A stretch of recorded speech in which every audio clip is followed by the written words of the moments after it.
I'm Mike. I'm Sam. Let's get into it. Going to go length of the court with Arcidiacono. 3 seconds at midcourt. Jenkins gives it to Jenkins for the championship.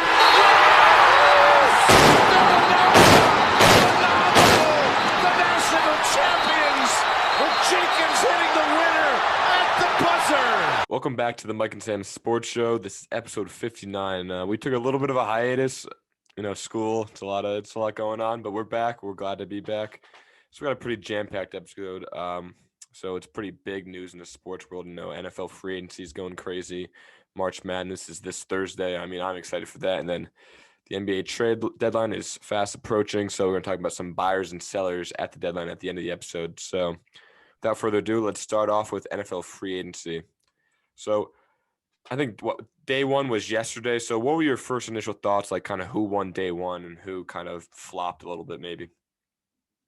I think the biggest loser of free agency so far, and that wasn't even like a day one free agency thing. It was kind of before, since it was a re-signing. And I think some re-signings happened before kind of the legal tampering period happened. And my biggest loser is the Cowboys Super Bowl chances, because I truly, genuinely believe in my heart of hearts, the Cowboys have a better chance of winning a Super Bowl in the next 10 years if they tore the entire thing down, cut Zeke, cut DeMarcus Lawrence, let all their free agents walk, let Dak walk. In 3 years, you have $90 million in cap space like the Browns did a few seasons ago. Sign a bunch of guys. You're still America's team. People still want to play for the Cowboys. People still think the Cowboys are a very just all-time great organization. Draft a rookie quarterback and kind of hit the reset button, but instead they signed Dak Prescott to a 4-year, $160 million contract. I'm happy for Dak. He's been getting paid $8,000 a year for the past couple of years, which is an absolute bargain for an NFL team. But for them to not capitalize on that Super Bowl window they had when he was in his rookie contract, I can't help but look at the Dallas Cowboys and say they're not going to win a Super Bowl, at least under this Dak Prescott contract. Yeah, if you're looking at it with the Super Bowl lens, obviously this contract is insane. Jared Jones is just terrible with he just tries to sign all these big names to massive contracts. And like Zeke, he's starting to deteriorate. And like when you have all this money wrapped up in like a core of 3 players, you can't have depth.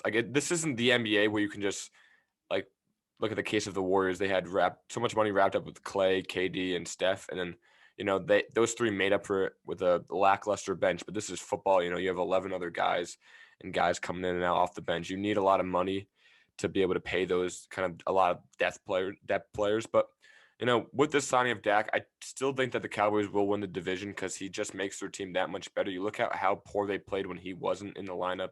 So I know Washington won it last year, but they have a great defense, but they lack so many weapons on offense. And I think they just signed Fitzpatrick today or yesterday. So Fitzpatrick is good. I don't think he'll be help them get to the playoffs. But with that being said, I still think the Cowboys are going to make the playoffs, probably around like the classic 8-8 or 9-7 record that they usually hold while in that division, the weak NFC East. But kind of the bigger picture of this free agency, I think the Patriots. I think everybody's talking about the Patriots, how well. Yeah. I think they did really well. Their roster was pretty abysmal last year, and they just went crazy the first day. Signing Matthew Judon. Judon was probably the biggest name. Jalen Mills, getting 2 great tight ends in Jonnu Smith and Hunter Henry, and then getting weapons with Kendrick Bourne and Nelson Aguilar to also. And then they got other depth players. So I think Belichick saw, with Brady winning the Super Bowl, kind of like, I can't let this man best me. So he just went out there and went crazy, which is not really in the Belichickian book of how to be good at football. It's just signing a bunch of players. They kind of just draft players or sign a lesser known guy, and then they just go out there and play hard. Yeah, it's rare that you see the Patriots pay guys, but it's even more rare that you see the Patriots pay guys that have never stepped foot in their building. And that's why I think it's so interesting about Bill Belichick. I really, truly believe Bill Belichick, the GM, kind of had a aha wake-up moment last year. He's looking at his roster. He's saying, I'm the greatest coach of all time. It's not coaching. That's not the issue. Why didn't I make the playoffs? Oh, maybe because I've been one of the worst GMs in all of football the past couple of years because my roster is horrible. So I think he kind of had that wake up call with himself, and his prowess as a GM really was starting to leak in and affect his coaching, because now that affects his coaching record. Now there's a losing season on his coaching record and on his resume. So I think he kind of had a wake up call. I think the Jonnu Smith signing was kind of like the sneaky good free agency signing of this entire free agency period. I thought he was going to be like a day 3, day 4 signing, but apparently the Patriots and other teams have a lot of value in him, as I do too. I really like Jonnu Smith. He's a very flexible guy. He's a guy that you can give a pitch out of the backfield on a little gimmicky play and he could take it for 20 yards, or he could be a traditional tight end and line up in that way. But I like the receivers they signed, Kendrick Bourne and Nelson Aguilar. These guys aren't number ones. Hell, they aren't ideally number twos. They're kind of number 3 guys on the outside. But I think they're really good players that could be schemed up in a Patriots offense. And I think Cam Newton, with his kind of short to medium passing game that he's kind of relegated to at this point in his career, I like these signings. Kendrick Bourne and Nelson Aguilar are 2 guys who, more than anything else, they just create separation. Say what you will about Nelson Aguilar. Find me a video of Nelson Aguilar not screaming wide open now. Sometimes he's screaming wide open and he drops passes, but Nelson Aguilar is always wide open. Same with Kendrick Bourne. So I really like these signings, honestly. Yeah, they're both burners. They have speed for days. But the importance of them signing tight ends, you saw how successful they were with Gronkowski and Aaron Hernandez when they were kind of in their first couple of years in New England. So like you said, that Cam Newton's kind of stuck to being an intermediate and short thrower. So having 2 really solid tight ends to kind of scheme up some plays. I mean, Hunter Henry is great. He's a good blocking tight end as well. So I think that this is really like a Patriot signing with these 2 sturdy tight ends, because they're just lacking in so many departments on the offense. Their wide receivers. I mean, I can't even name some of their wide receivers they had last year. Yeah. And their tight ends too. They're so down bad in that department. But talking about some of the other key free agents that are still on the board, there's a couple of top 10. Where speculate where you think they're going to go with Trent Williams, someone like Kenny Galladay as well. Trenton Williams is an interesting one. I could see him signing with the Raiders since they do have that big void now. I think John Gruden, more than anything else, is good at recruiting guys to come to his team, to come to his organization. I think Trent Williams is a guy who likes a scheme schemed around the offensive line. That's, I think, a large reason why he went to the 49ers in the first place. I think they kind of sold him on a quick passing game and a just significant running game, and linemen, especially later on in their career, like to run the football and they don't like the pass block just as much, even though Trent Williams is one of the best pass blockers in the league, and that's what his specialty is. So I can see him going to a team like the Raiders. Kind of going down the line more, Kenny Galladay. I'm hearing a lot of speculation between him and the Giants, a lot of speculation between him and the Ravens. I can't really see him going to one of those 2 teams, just because I think he's going to go to a team with an established quarterback. So with Kenny Galladay, I don't know. Who do you think Kenny Galladay is going to go to? I mean, I really hope the Colts will sign him, because we don't really have that like big time wide receiver. I mean, Pittman's young, Zach Pascal's he's not like your number 1 option, and I don't even know what the deal with Ty is going to be. I mean, obviously Ty is still a slot receiver. He can't even be that big body number 1. So I'm really hoping the Colts make a run at Kenny Galladay. We have a lot of money to spare, because Chris Ballard, he always builds to the draft. He's not one to sign some of these big names. So I really hope that we can make a move for him. I could see sneakily. I don't think this is going to happen, but looking at the Browns cap space, they still have, I think, top 3 cap space in the entire NFL. I would not be surprised to see them either trade Juice or Odell or both and go out and sign one of these free agents who maybe aren't as good as Odell and Juice, but cost significantly less. Because looking at Jarvis Landry and Odell Beckham's contracts, I think they're both making around 15 mil a year each. It's taking up way too much of their cap, and I think they've realized they're not even a passing vertical offensive team at this point. I could see them going out and signing a guy like, I think Curtis Samuel is a free agent. I think John Brown is a free agent too. Guys like that where, they have a solid receiving group, but they don't have these big number ones who want 10 targets a game. Yeah, the big wide receivers that were left was, like you said, Curtis Samuel, Kenny Galladay, and then Will Fuller still out there, which Yeah. hearing a lot of ties to him with the Jets. I think the Jets, they do need to get one of those main guys because they don't really have a big guy in their department with that. Like I was talking about with the Colts and having a number one wide receiver. So if they were to roll with Sam Darnold, it would be I think it would be smart in their department to get one of these better wide receivers to work with Sam Darnold, kind of create a great chemistry because he's young. He makes a lot of mistakes. So if you can really coach him up with a chemistry with one of these wide receivers, it can be kind of successful in the department because they do have a ton of cap space left. They did just sign Corey Davis, which he's good. Yeah. He was really outshined by AJ Brown there in Tennessee, and Jonnu Smith kind of outperformed him in the wide receiver department or receiving yards. So Yeah. the Jets really need to go after one of these wide receivers. Yeah, they absolutely do. Speaking of a team in need of wide receivers, I got to touch on the Cardinals for a bit. They are in desperate need of a receiver. I'm really tired of seeing D Hop double teamed all game. They're in a weird draft position at 16 where they can't really get a receiver. I think that's what's telling about the Patriots too. They didn't view any receivers or playmakers at 15 that were going to still be there and say, this is going to be a good value pick because I think all the top end receiving / tight end talent in this draft class is all in the top 10. I think if you pick a guy outside the top 10, maybe you reach on a Rondell Moore, maybe you reach on some of the other receivers here. I think it would really be a pick in the 20s or even a early second rounder. So I think it's really important for these teams picking 10 through 20 to try to lock up some of these playmakers in free agency. Yeah, because this, if you're kind of like in that middle ground, like you were talking about, like this is very top heavy. I think this receiving class is even better than last year's, which is pretty hard to say considering how good someone last year's was. So, like you said, I think if you're in that middle ground with like the 20s, high teens, and you kind of lose opportunity to get like a Kyle Pitts or a Devontae Smith, the Slim Reaper. So it is kind of imperative for them to look at our draft position and then go after one of those higher end wide receivers that are available in free agency. Absolutely. I think a quick storyline that's not a storyline that's very interesting to me right now. He's ranked as the 43rd best free agent in this class. Rewind it a year, and I want to say he was ranked number 1 in the 2019-2020 free agency class, and that's Jadeveon Clowney. I love how his value goes from, best free agent in the free agency class last year. I know it was a weak free agency class, but still, nonetheless, he was really sought after. The Titans end up getting him after having a magical playoff run.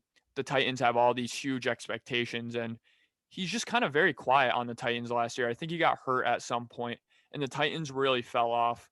And looking at Clowney now, I think he's going to be like a day 4, day 5 signing, and just the value he brings to a team, he's more of a game record more so than a traditional every single snap he's going to rush the passer. I think he's more of a run stopping guy at this point in his career, and that has value in the league, but it doesn't have day 1, day 2, day 3 value. So for Jadeveon Clowney, I would love to see him get signed by a really good team with a good defensive line where he could be the second, third fiddle. Maybe he gets signed by the Steelers, who just lost Bud Dupree. But I'm going to keep an eye on Jadeveon Clowney. Yeah, even bring up the case with like your Cardinals if they don't sign someone like Hassan Reddick, who is a free agent. If they can sign him for some depth, that would be kind of helpful for them. But like Jadeveon Clowney, he's like, I feel like the hype that he had coming out of college, he just never really lived up to that. He was the number 1 overall pick. He had that massive hit against Michigan where the guy's helmet flew off. Like he just never stays on the field.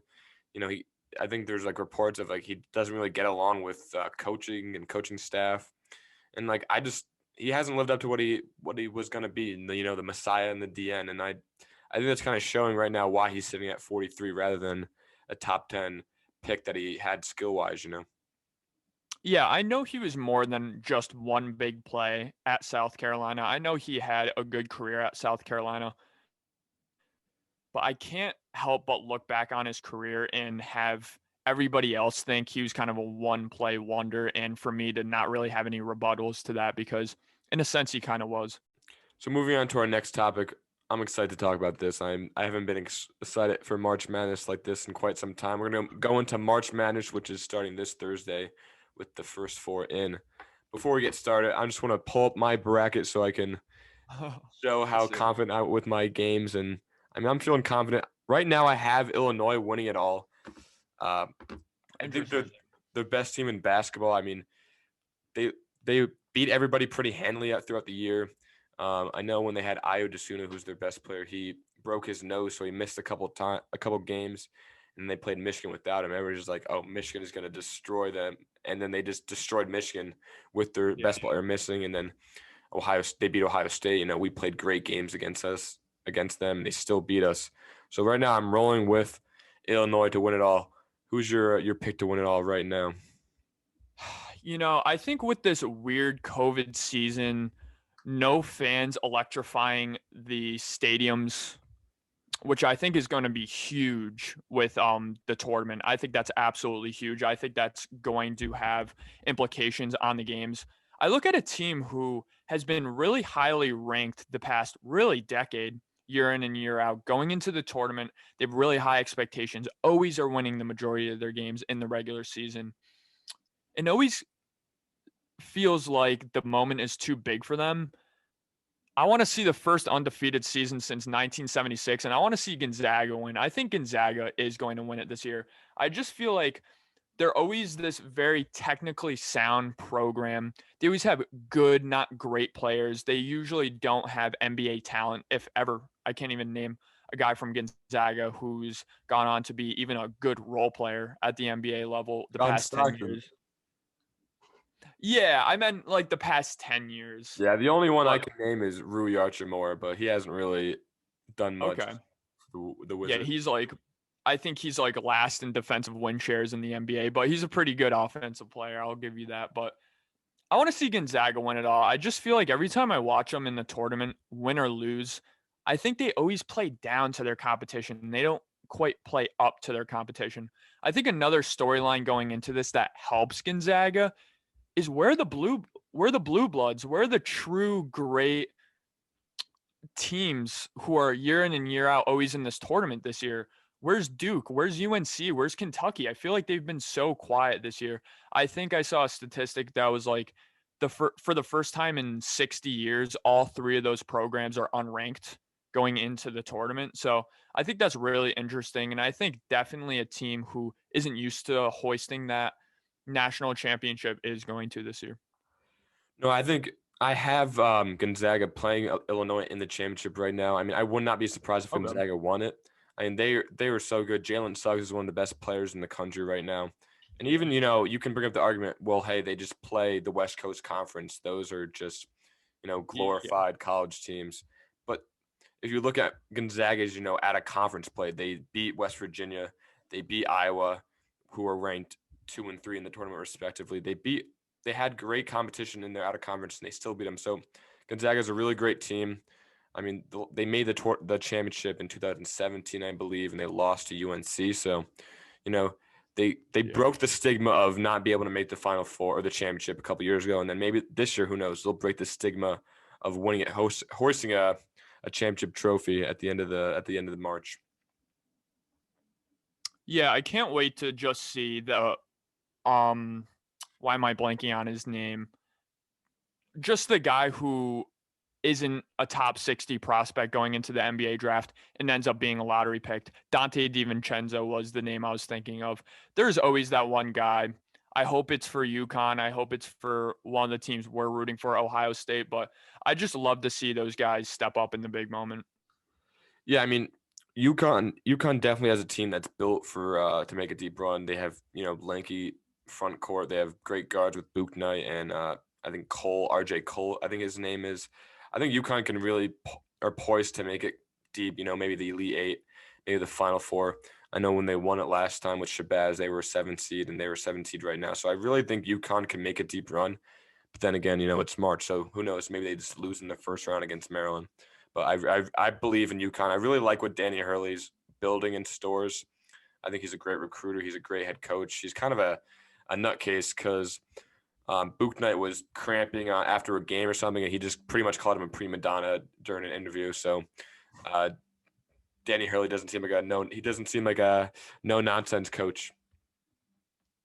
Yeah, absolutely. I mean, I'm really excited to see some of the NBA guys play, of course. That's what I'm always really excited about.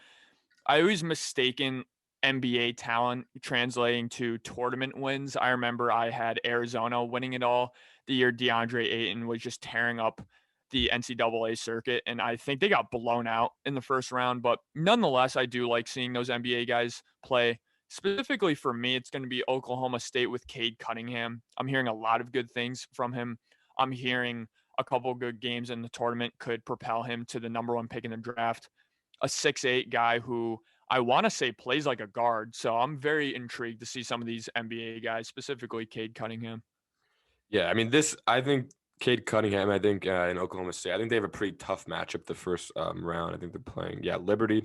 I actually, the past couple of days have been flipping back and forth if I'm going to pick Liberty or Oklahoma State, because the problem with, Liberty, they have a very seasoned roster. In Oklahoma State, I'm pretty sure they're all like freshmen and sophomores, so they're pretty young and inexperienced. And since last year there was no tournament, none of these guys have played in the big dance. So it's going to be hard for this team. It's going to be really important for Cade Cunningham to, mature a lot in the first half of the first half. I don't know if that doesn't make sense, but the first part of the first half, he's got to mature a lot. So to make sure that they don't get ousted in the first round. Absolutely. And one last thought I have personally, coming from a Louisville fan, it's kind of weird, kind of bittersweet to see Rick Pitino back in the NCAA tournament already. I want to say he's he's coaching for Iona. Yeah. And I feel like Iona is always that team I pick to upset in the first round. They always do. So I would not be surprised to see Rick Pitino and Iona make a little bit of a run there. Yeah, they are playing Alabama, which is going to be a tough game. But I'm pretty sure I read an article or something that Iona is just like a powerhouse in the conference that they are, and they just win it every year. So it's not like Rick Pitino like built this team up from one year. I think he inherited a pretty good roster. But I'm excited for March. I mean, we got some pretty great games on the first 4. It's weird to see, 2 blue bloods like you were talking about earlier, Michigan State and UCLA playing a playing game to see who plays in the tournament. Yeah, absolutely. And I like seeing I forget the name of it, but there's like a kind of losers tournament, and there's always some really basketball coming out of that as well. I forget what the exact tournament is called, but the NIT, yeah. Yeah, the NIT, yep.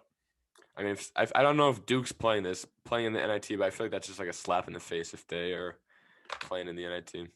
I know. I feel like they're not even going to be motivated at that point. I think that's more for some teams like Alabama, who's played in the NIT the past couple of years, who are really trying to kind of instill winning culture. Now, look at Alabama. I think they're going to make a run.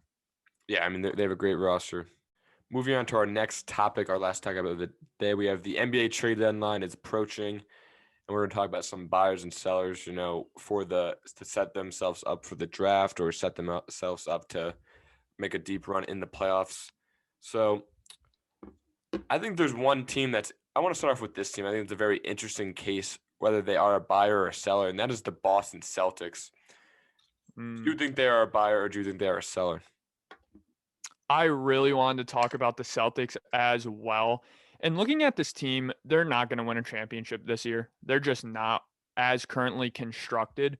So I want to right off the bat say they're a seller. But then I look at this roster and say, who are they selling? What desirable pieces do they have that they're willing to trade that a contender wants? Does a contender really want Tristan Thompson? I don't think so. Does a contender really want some of the role players they have?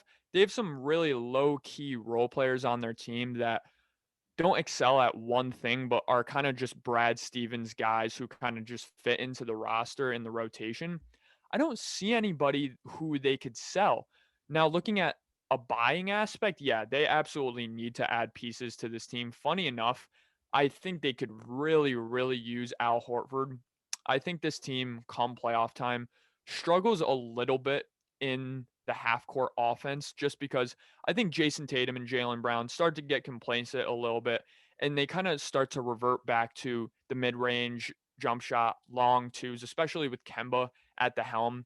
I think a guy who is great in the half court offense really has a sense of facilitating the ball from the post. A guy like Al Horford, I think, could really help them.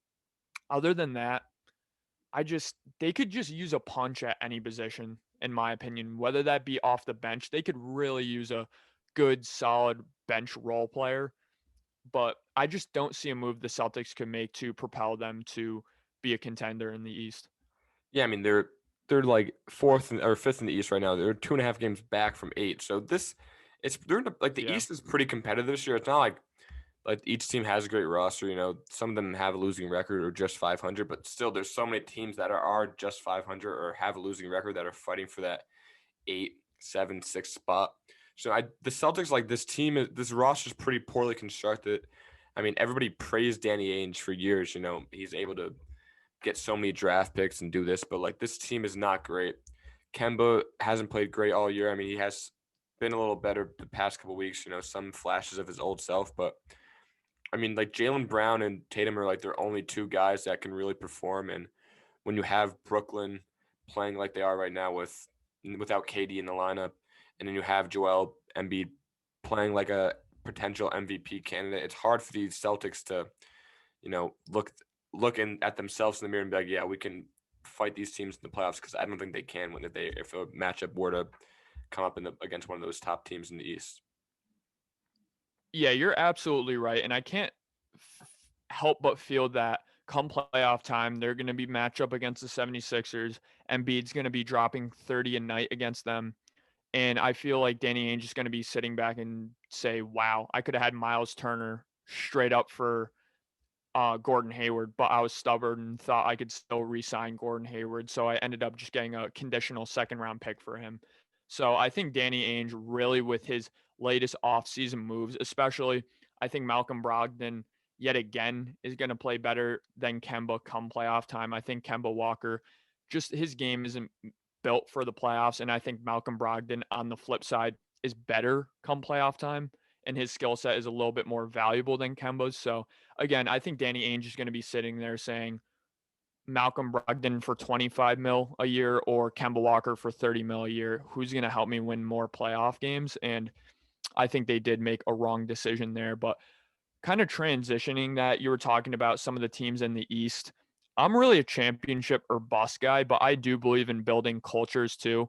And I think the Knicks really should be buying at the trade deadline. Let me tell you why. I think they have some guys at the end of their rotation who are young guys who have flash potential, but just don't get minutes in this Thibodeau team. Specifically, I'm looking and talking about Kevin Knox, but there's some other guys in there as well. I think they should just flip Kevin Knox, get rid of him, get rid of a second round pick, take on Harrison Barnes, get a kick off the bench who could propel you to a 8 seed, 7 seed, a 6 seed. Kind of start to instill that winning culture into your franchise. And if Tom Thibodeau in the first year takes this Knicks team to a playoff team, I think that's going to wake up all the players around the league and say, New York might be a bit more desirable than it once was. Yeah, I was gonna put the Knicks in the buying category, but I just want them to kind of just as a Knicks fan to hold for the rest of the year, just to see like what these kids got as like with just themselves, because they are, I think, one of the youngest teams in the NBA. So if they can like, I think it'll be important. I mean, it's kind of like a stupid like dad life lesson. Like if they can make a playoff spot with just themselves without making some moves, and maybe in the if they make the playoffs, they can sign a big name in free agency and then maybe move Kevin Knox like you did at the draft or something, like some others end of the bench pieces, and then get someone in the free agency. Like I think that would be important for the Knicks too. But I mean, I would not be mad if they did make a move to get some more veteran depth so they can get a playoff spot. Because if they are going to make the playoffs, I think if they made the playoffs this year and they can get like one kind of bigger name guy and then they make the playoffs again next year, I think that's when in 2 years' time, maybe, I think big names will start wanting to flock to New York. Yeah, that's absolutely true. That's a good point. Wow, you brought up. I think it's very valuable to keep guys going into the offseason like Kevin Knox, not even for trade bait, but just for trades matching up with the salary. So I think for the Knicks, if they're looking at it like that, if they really think they could make the playoffs as currently constructed, then I absolutely do think it would be smart for them to kind of hold at the trade deadline. But I definitely don't see the Knicks selling. I want to talk about some teams that could potentially sell. I think the Hawks are a good example of a team that could sell. They had high expectations going into the season. They wanted to make the playoffs. I don't think they're going to make the playoffs at this point. Trading a guy like, I don't know, Kevin Herter, who's a good shooter off the bench, trading a guy like Rondo to a contender for a second round pick, a late first round pick, I think that's going to be beneficial for the long term run of their organization, especially since they sign their coach, then let him go mid-season. I think it's just kind of been a disastrous season for the Hawks. I think they should just pull the plug on it. Trade John Collins, get something for him while you can. I know he's going to be a restricted free agent, but I think that relationship is strained. So I think the Hawks are one of the key sellers at the trade deadline. Yeah, I definitely think someone like John Collins is, of course, just not working. I mean, they are sitting at an 8 seed right now, but like I don't know if that's going to hold till the end of the year. And even if they do make the playoffs, I mean, they're going to get thumped by the 76ers or the Nets, whoever finishes first. So I think moving someone like John Collins would be more beneficial for them. But, also teams that like in the selling category, we have the Rockets. They're not playing great. A team like the Mavericks look to move Porzingis because there's very high expectations, that marriage between Doncic and Porzingis could, start to come to fruition in this year, and it just hasn't. Porzingis really hasn't looked the same since he tore his ACL in New York. He's like you said, he just said I was tired one day, and he hasn't been the same since. So I don't think the Mavericks are a playoff or a championship contender, with this core right now, or even a playoff contender for that matter. So I think they need to look to kind of trade Tim Hardaway Jr., trade Porzingis.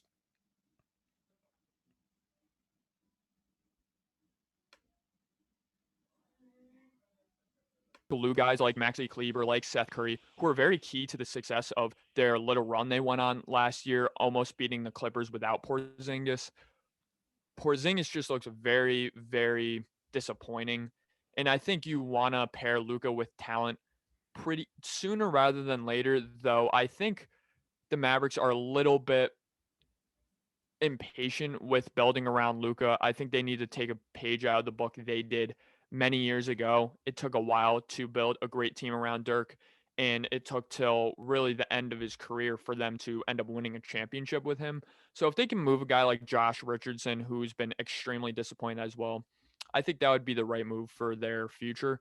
A team who I really think needs to buy at the deadline as well is the Clippers. Why haven't you addressed the point guard position? I know Reggie Jackson has been pretty good this year. He's played honorable in his role. In fact, he's played way better than I expected him to. He's still a below average passer. This team still doesn't have one guy I would even call an average NBA passer. So I think it's really important if you want to win a championship with this team, which you need to. You sold your entire future. Let's not forget the Clippers don't have a draft pick until what, like 2028, 2027. They're in the same boat the Nets are in. So it's a win now situation for the Clippers. I think they've been getting overlooked all season. They need that Ricky Rubio type guy to kind of propel them to the top, in my opinion. I mean, we talk about a seller, in the Hawks. Maybe they make a move to get someone like Rondo. I think that would be really beneficial for them. Like you said, that shot them in the foot last year in the playoffs when, they all resorted to like isolation ball in the playoffs. Lou Williams, I mean, he's not a passer; he's a score first guy. And you can't really have that at a guard position. And Reggie Jackson, like you just said, all the points you made up make completely sense. But I think like they said, they sold their soul to the devil with these draft picks and signing Kawhi and Paul George. So I think they do need to make a move before LeBron, is running up the East or the West again next year, which the Lakers aren't playing that great because Anthony Davis has been hurt. But I still think come playoff time, they're the team to beat in the playoffs. And bring up the Lakers, I do think they need to buy some more depth or something because, looking at the Nets, if the Nets have so much star power, I don't know if LeBron and Anthony Davis themselves, if they meet in the finals, would be able to, take down Harden, KD, and Kyrie. And now, I mean, I guess Blake Griffin now too, right? Yeah, they're starting to make me a little bit nervous. I think they're really, really missing the presence in the regular season, at least, of JaVale McGee and Dwight Howard. They're just a great 20 minutes, 15 a minute game per or minute per game guy for that team last year. And I think Dwight played some vital minutes come playoff time. Not in every series, not in every game, but he was really key in, I want to say, that Rockets series. He guarded Russell Westbrook that entire series and did very well at that. I think they could really, really use a guy like DeAndre Drummond. I think that would be a great signing for him. Just someone to kind of plug up the middle because Marc Gasol absolutely sucks. He's very washed at this point in his career. I think they just really need a big man. Hell, I wouldn't mind seeing Tristan Thompson on this team, though. I prefer that not to happen. But you can't have Damian Jones, who they just picked off. They just picked off of waivers. The Warriors recently waived him, playing 28 minutes a game come playoff time, like he did last night. And if you're looking at someone, if the Pacers were looking to to sell some of their players on the roster, if the Lakers can make a great offer for someone like Miles Turner, I think that would really be Yeah. beneficial for them to plug in the center. With what they're missing, what you just talked about. But another buyer I want to bring up is the Warriors. I think they just have no depth outside of Curry. They don't have obviously Klay Thompson's hurt. Draymond Green, he plays great everywhere else, but he's not a great shooter, and he's a little bit of a liability at other aspects. But in my opinion, if the Warriors make the playoffs, I think Steph should be MVP because that roster is just so terrible. So I think they do need to get some pieces around him because obviously he is such a great shooter that if they have some depth, if they have better players, besides Oubre, who's just abysmal, they might be able to, steal some games from if the Jazz finished first and the Warriors are 8. I think they might be able to, go against the Jazz pretty well because the Jazz choked last year. They're not, historically great playoff performers. Yeah, absolutely. I can absolutely see an upset with that, with Steph Curry just absolutely dominating in a playoff series. It's kind of sad to watch the Warriors recently and kind of their pursuit for that playoff spot. You can tell now every single game matters. They're trying really hard to win every single game. James Wiseman's really been weeded out of the lineup almost completely because he's 19 years old and he just lacks situational awareness that you need to win basketball games, especially at the center position. The center position, all the little things matter more so than any other position in the NBA. Setting screens, boxing out consistently, just doing the little things. And James Wiseman isn't doing that. I could see them shopping for an Andrew Bogut type big man, not actually Andrew Bogut. I think he's retired at this point, but a guy that could just do the little things. He averages 5 points per game, doesn't average a lot of rebounds, doesn't really stuff the stat sheet, but just is a presence, is a body in the middle who could be serviceable for them. I think they could use a high energy guy like that. And hell, if I'm the Warriors, I would try to move Andrew Wiggins, honestly. I know he's been good this year. I know he's had one of his best years in a while. He's just not a fit on this team, though. He's just a really weird fit.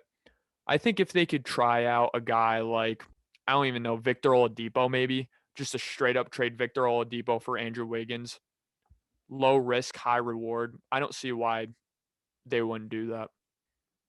Yeah, like bring up the point they need some of those guys that average 5 points but do everything else right. Like their 2015 championship was built on guys outside of Clay, Yeah. Steph, and Draymond. Like their roster was built on guys that just did everything right. They didn't really have great stats, but that's why they're so successful. And they kind of I know they put together one of the greatest sports dynasties in the 21st century with KD, but they killed themselves with getting rid of so much depth to keep this core intact. I mean, they kind of went on like a 180 about being like a culture team with drafting all these guys, signing these washed away people like Sean Livingston, but then to going to the flashy signings with KD and everything like that. Yeah, it's been a very interesting arc for the Golden State Warriors. I think they kind of started out doing that in the early 2000s, drafted Steph, got injured, signed him to a cheap deal, got Clay, got Dre really late in the draft, signed them to cheap deals, shipped Monte Ellis away, kind of had a culture flip, firing Mark Jackson. Now they're kind of in a weird position. I think that Steve Kerr's really impressed me this season with some of his schematics, hiding Steph Curry defensively as he always does with tremendous success. I think they could use a guy off the bench at the point guard position, like a Sean Livingston, like you brought up, who just hold down the fort, make it 0-0 net, just zero when Steph goes back on the court. Don't have it Steph leaves the game up 5 and enters the game down 20 because I think that's a huge problem the Warriors have had this season. I mean, it's interesting. I'm excited to watch the second half of basketball. I'll be honest. My viewing of the NBA has been kind of stunted by March or college basketball in general. I mean, our Ohio State's playing great, so I had to keep an eye on them. So I'm excited to watch more NBA basketball come second half. Yeah, I'm hyped to see if the tournament at all, I know it's kind of past the trade deadline, but starts affecting teams' efforts later on the season. Maybe you see a team like the Cavaliers, a team like the Hawks, a team even like the Kings who are kind of hovering around that 10, 11, 9, 8 spot in the East and in the West, respectively. They see some of these top dogs playing in the tournament and say, we could really use him on our team. Let's start losing. So I think there's kind of a parallel there, and I think that does happen in some cases in some seasons.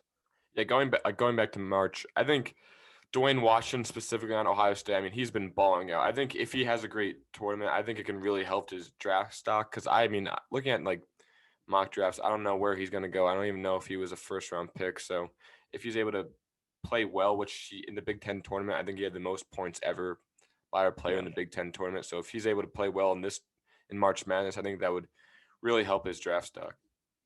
Yeah, I think that already probably sealed him a top 30 pick in the draft from everything I've been reading in the draft. I don't think there's too much international talent in this year's draft, which has been a slight change as of recently because, of course, we've seen a lot international players get picked in the lottery. So I think that's especially an incentive for guys in March Madness to ball out. Thank you everybody for listening. We hope you enjoyed, and we'll see you in the next one.